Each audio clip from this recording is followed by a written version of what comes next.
Hey guys, what's going on? So, I recently, as in like basically just yesterday, just got to Contender at a perfect 8,000, which I wasn't trying to do, but I thought that was also a very cool thing that happened. And I also, in the case that you didn't know, I made a clan. This is my clan ID. You can do one or the other. You can either use the ID number, or you can type in enchanted. Join my clan. We have 21 people. I think that I'm not trying to focus or tournaments. That's not my plan. Maybe at some point if they change the rewards, I just don't think that the rewards are worth it for you to worry about that much heartache.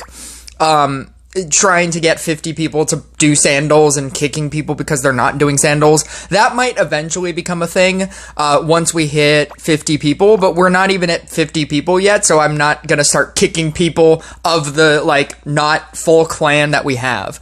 If it obviously gets to that point where we have 50 people, I'll start maybe implementing rules.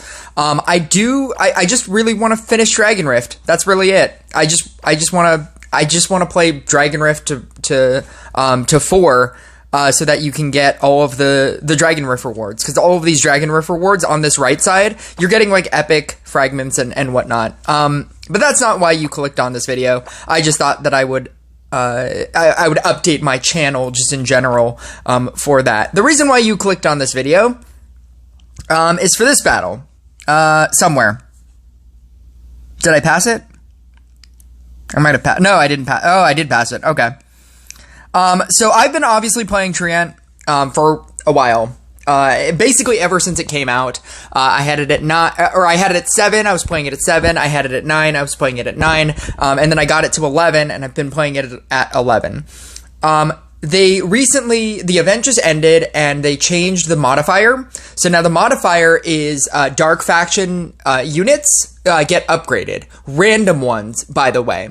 So if you have multiple Dark units on the field, one of them will get upgraded randomly. But if you only have one on the field, that one gets upgraded every so often. And so most people are playing this Cultist deck. Just because, Cultist is good. This guy wasn't even playing a good version of this. He was doing a Dryad and Scrapper and Harley Quinn, so he has to get rid of all of his Harley Quinns as well. But he was playing Dryad and Scrapper and still beat me, right? That's obviously not the battle that I want to showcase. I'm just saying, just because I won against a Max Treant, doesn't mean this deck is great.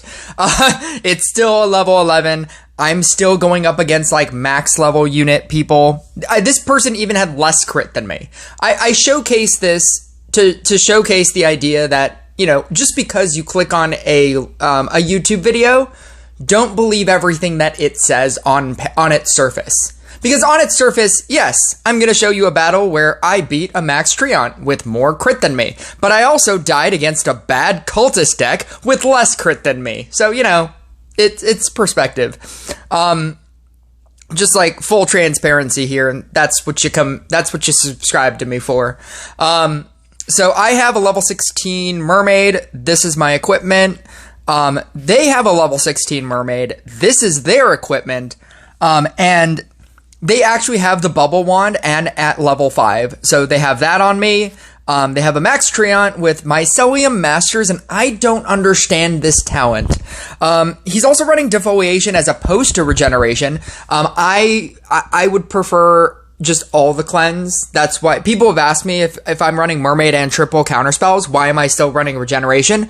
I just care about all the cleanse because I know that I will die to a Dark Priest. You're running such few Treants on the board that if one of your powerful ones get Dark Priested, you just immediately die, and there's no way to recover that. If you don't, luck out on your Mermaid activation, if you even have one at that point, and you can't kill something because your main powerful thing is out healing the rest of your other Treants, then you can't kill anything for Counterspell to trigger, and then you just die. And that's not to say that with regeneration you can't die, but it's that extra layer of protection. And I don't think that it's better than the 40% chance to get double leaves. Like an extra leaf is not going to make or break my game. Dying to a Dark Priest or dying to a witch that they send me is going to kill me. But I don't understand Mycelium Masters. Mycelium Masters says that while increasing, it increases the damage dealt by all treants by 10%. Each leaf adds 1% to the damage increase. After 20 leaves, the bonus is reduced to 0.2. The bonus being reduced to 0.2 after 20 leaves. After 10 leaves, the bonus is reduced to 1% for Arboreal Guard. And if you're saying like the treant just gets an automatic 10%, and then 1% up to 20 leaves, that's 30%. But then you're getting 0.2 after 20 leaves. Most games that I play don't even go that far. Like you're not getting 20 leaves on a level 4. This might be like I don't have a lot of damage. Like I'm not, because it's a level 11, I'm not going into that far of a game. But I would rather have the 50% bonus to critical damage, because that's just a completely different stat, and then add up to 5% for 10 leaves is 50.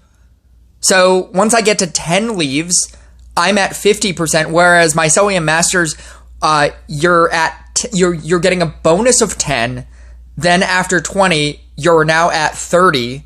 But if I get 10 leaves, I'm at 50 and I get 50% bonus to critical damage. It doesn't make sense to me. Make it make sense to me. Somebody in the comments, make it make sense to me. I don't understand why people would run something that just gives you 30% and then weaker percentages afterwards, as opposed to 50% bonus to critical damage. Then when I get 10 leaves, 50% regular damage, and then each leaf after that is 1% as opposed to 0.2. I don't understand why people are running Mycelium Masters. It just sounds strictly worse to me. Anyway, Mushroom Nausea I think is the thing to do.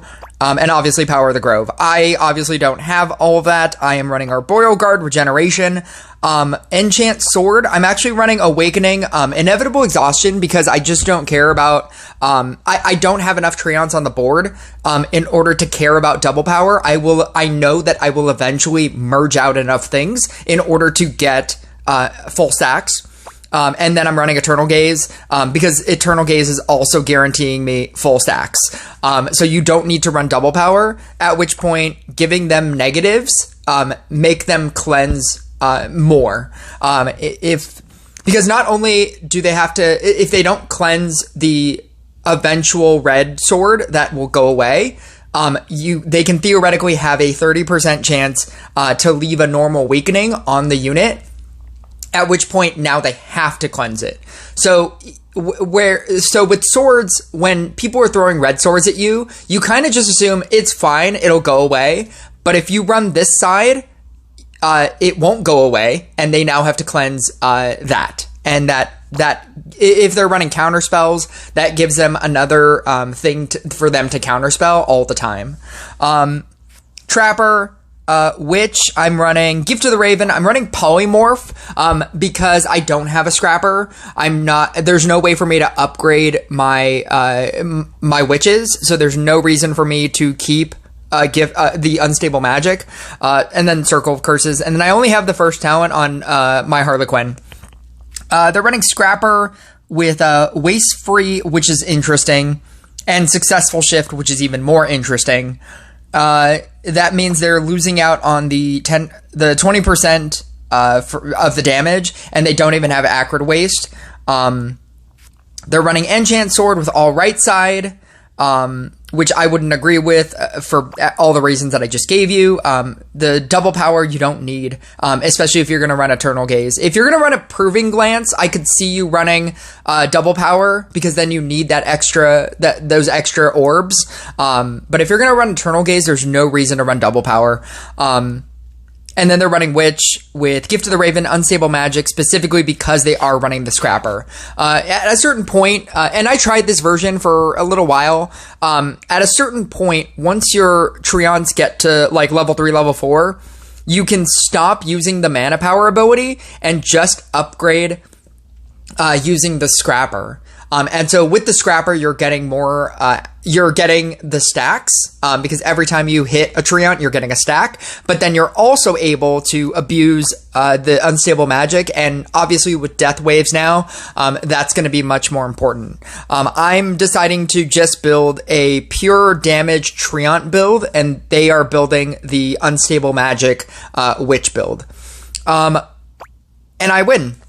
And when I started this battle, definitely didn't think that I was gonna win. More crit, higher Treant. He had the Unstable Magic, like the Unstable Magic, Scrapper combo. I definitely didn't think I was gonna win, but I definitely wanted to play it out. And the other thing that I wanted to say, before I just let this play out, is the reason why I was talking about Dark Pact earlier, or not Dark Pact, the Dark Faction bonus. The Cultist deck is the obvious deck to run because it's dark. You're getting the free upgrades every single, or what is it, like every 60 seconds, I think, or every 30 seconds, you're getting the free upgrades. But even if you don't want to run a Cultist deck, this is the way that I would run it.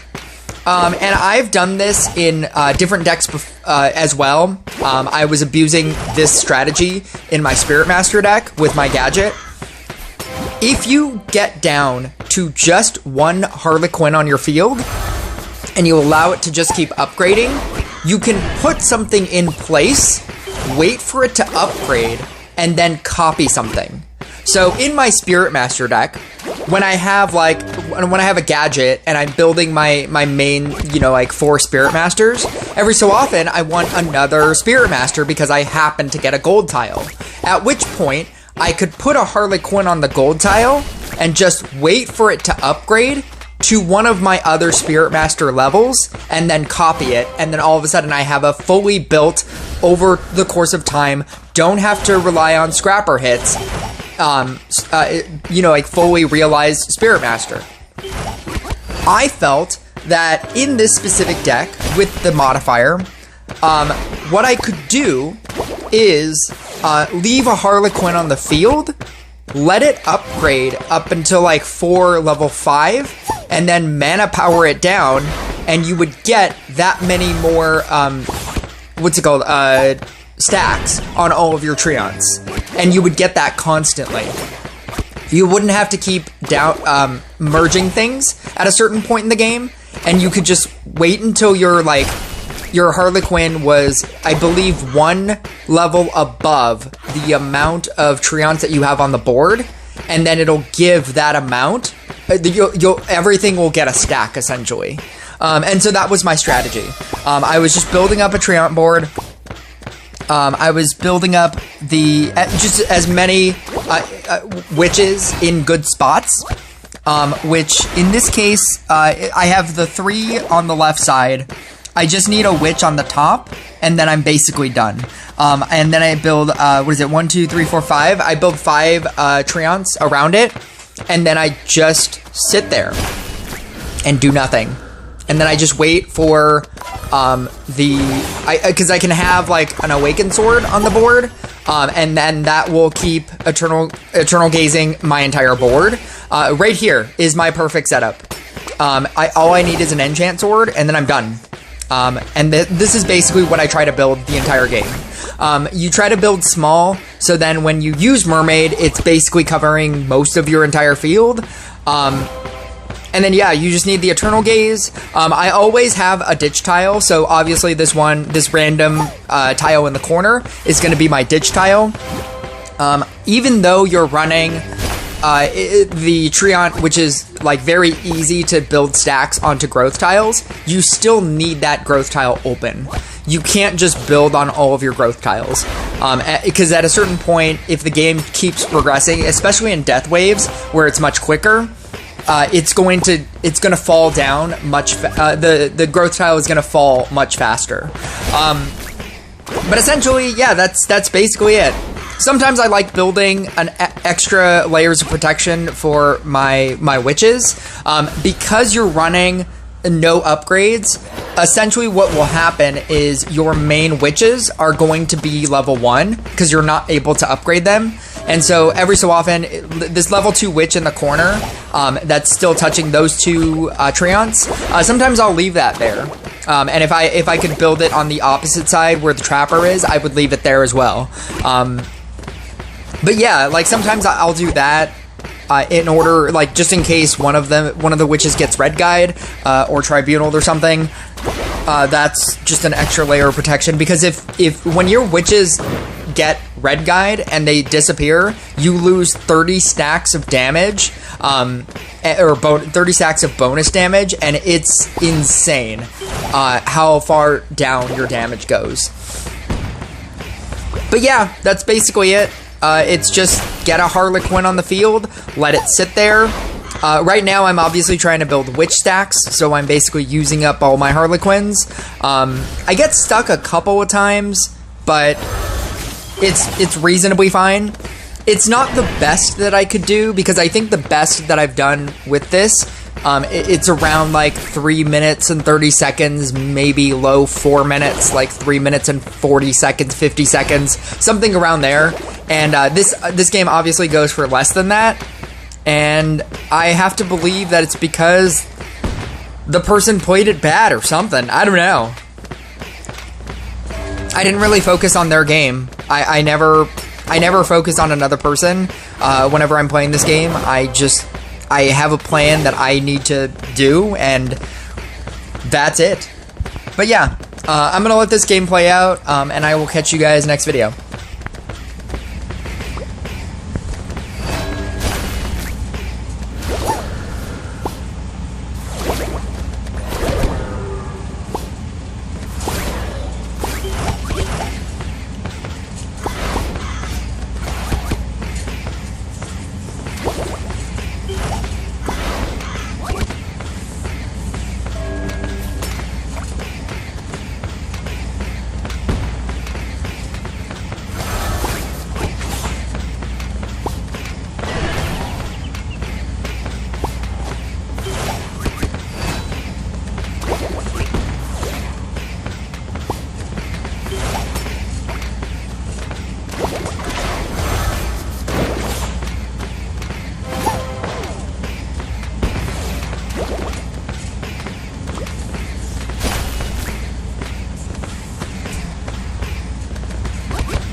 Okay, so I've been watching this game And it is maddening to me that he's not copying the witch and losing so much damage off of 3 Treants that he could have.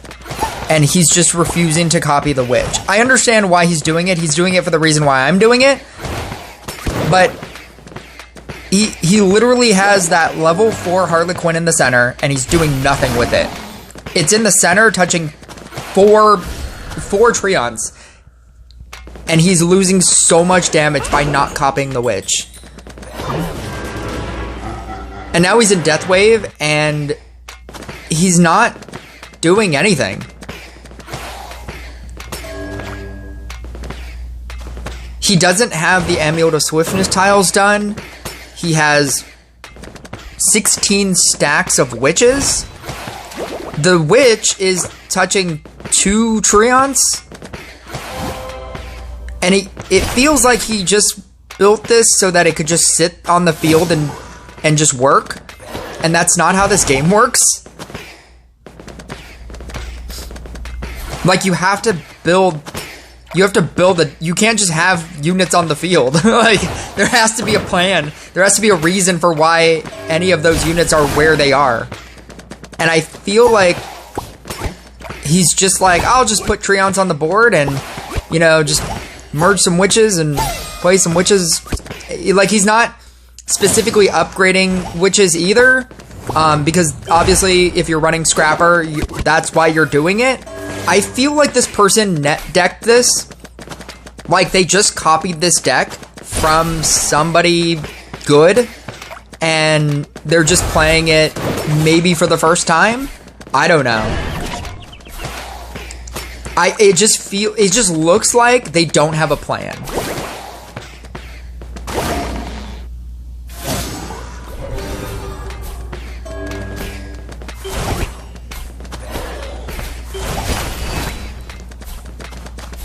Because if you're gonna run the Scrapper variant, you're doing it so that you can abuse witch stacks. Or, I'm sorry, witch unstable magic for witch. Oh, there we go. No, it's different now. I thought he copied it. Now we just merged out both witches. Okay. Yeah, that's a choice. He's like, I'm gonna copy it so I can merge them out. Maybe he doesn't know how witch works. Maybe that's what it is. Maybe he doesn't understand how witch works. He doesn't understand that witch needs to be on the field. Maybe he just thinks that if you merge out witches, your entire field gets the bonus. Well, I guess that's why I win.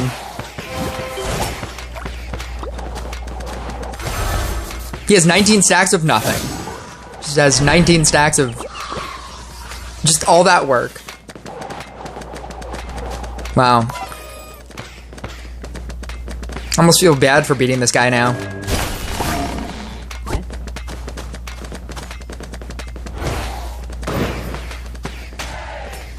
Yeah. Somebody asked me yesterday, since you guys have sat through this entire video, somebody asked me yesterday, just as a joke, I assume, they were in my chat and they were saying like, you should play my account for me. And, you know, cause I'm lazy and I don't want to spend money and I don't want to work. And I said to them, I was like, I could give you a max account. I could give you an entire maxed out account and you'd still be bad.